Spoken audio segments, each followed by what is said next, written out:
الرحيم. الحمد لله رب العالمين، والصلاة والسلام على رسول الله صلى الله عليه وسلم.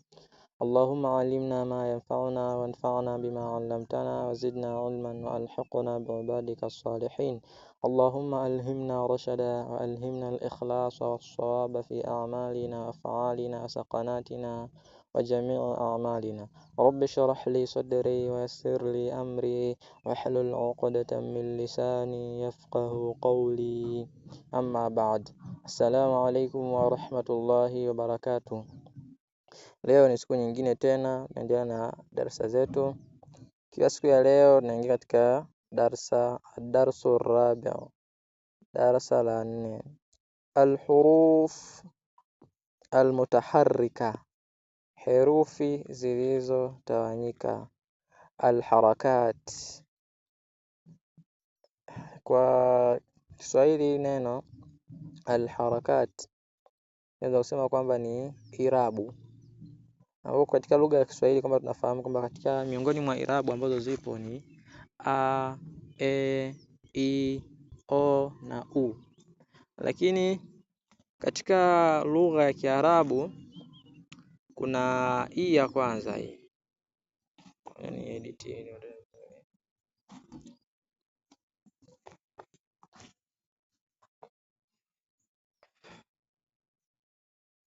kuna i ya kwanza hii. Hii inajulikana kama fatha. Halafu hii ya pili inajulikana kama kisra. Halafu hii ya mwisho inajulikana kama dhamma. Ambapo fatha inasimama badala ya a, lakini kisra inasimama badala ya i, lakini hii dhamma inasimama badala ya u. Kwa hiyo kwenye Kiarabu tuna a, tuna i na tuna u. Hatuna e na o. Kwa hiyo tuna a, tuna i, tuna u. Kwa hiyo ad-darsu rabi', darasa la 4, al-huruf al-mutaharrika, herufi zilizotawanyika, al-harakat, haraka, fatha, kisra, dhamma. Kwa hizi ndio haraka ambazo tutaanza nazo katika darasa la 4. Ambapo katika darasa zilizopita tuliweza kusoma ubainishaji wa herufi, tukaweza kuona namna herufi zikiwa mufrada, al-huruful hijai al-mufrada namna zilivyo. Tukaweza kusoma al-huruful hijai al-murakkaba, herufi zake zilizopandana, umeona. Lakini katika lugha ya Kiarabu kuna baadhi ya sheria au kanuni ambazo zinatumika. Miongoni mwa hizo sheria ni hizi ni miongoni mwa sheria ambazo zinatumika. Ambapo katika darasa letu la 4 sheria ambazo tutaanza nazo ni hizi 3, ambazo zinajulikana kwa jina la haraka, ambapo kuna fatha, kuna hii kisra na kuna hii dhamma. Lakini baadhi ya waandishi unakuta wamekuandikia na hizi 3 pia, kwamba hizi 3 na hizi 3 zote kwa ujumla wake ndio nini? Ndio haraka. Yote kwa yote, cha msingi ambacho tunahitajika sisi kufanya kujua kusoma. Kwa hiyo tukianza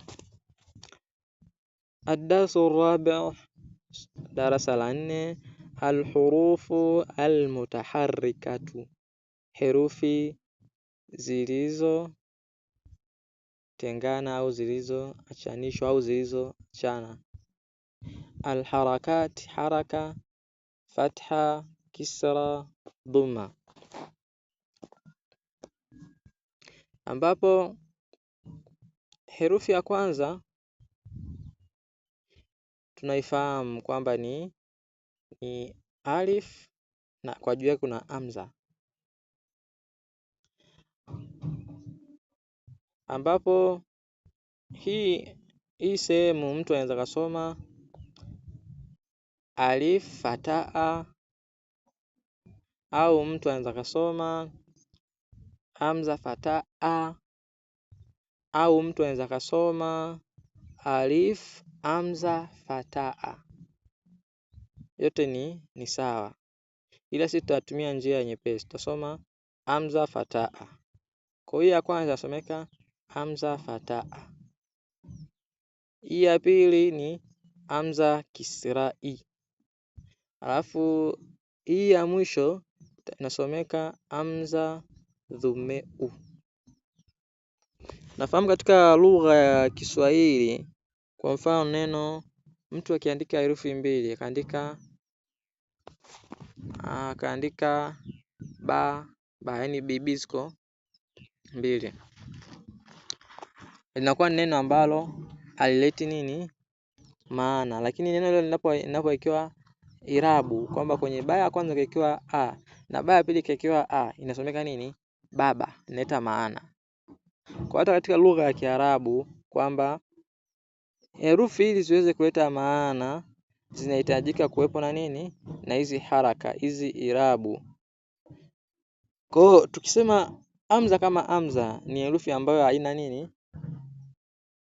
Inakuwa ni herufi ambayo imejitegemea yenyewe. Lakini hii hamza ikiwa ina fatha au hii hamza ikiwa na kisra au hii hamza ikiwa na dhamma na zikaunganishwa katika neno, basi neno hilo litaleta nini? Litaleta maana.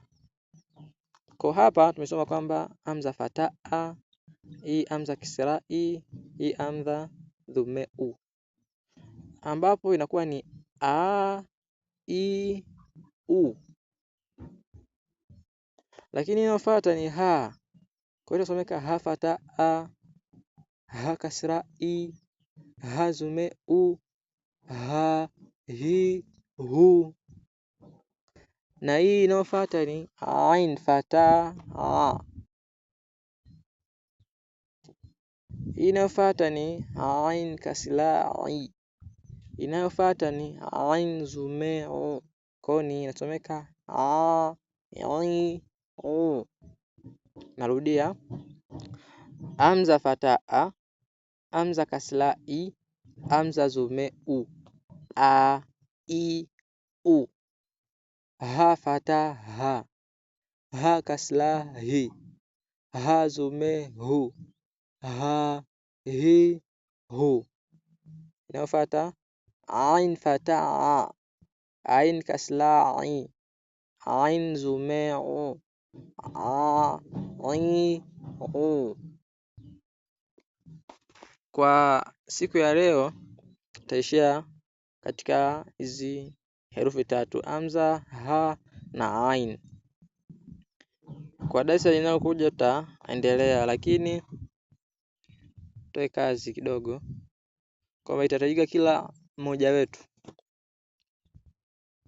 anisomee huu mstari huu, hii ha ghain hadi hapa ha, hizi herufi tatu, ili niweze kuona je watu wameelewa au la. Wa hadha, salamu alaikum wa rahmatullahi wa barakatuh.